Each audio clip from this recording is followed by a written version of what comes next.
Simpan dalam ASB atau simpan dalam bentuk emas.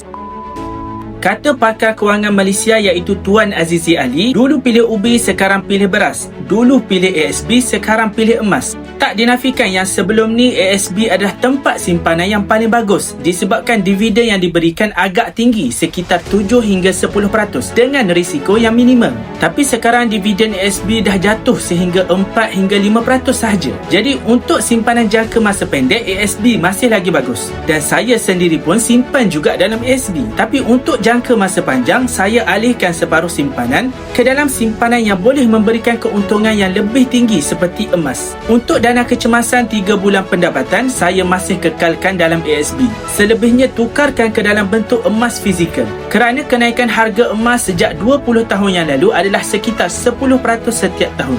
Dan kaedah belian emas telah banyak berubah, terutamanya apabila Public Gold memperkenalkan platform account gap, yang mana anda boleh beli dan simpan emas 999.9 dengan bajet masing-masing minimum RM100 dan cukup sahaja target emas boleh fizikalkan bila-bila masa. Jadi belian emas di Public Gold adalah murah, mudah dan patuh syariah. Bagi tuan-puan yang berminat untuk mulakan simpanan emas bersama Public Gold, boleh rujuk pin video di profil atau boleh isi beg biru sekarang, okey?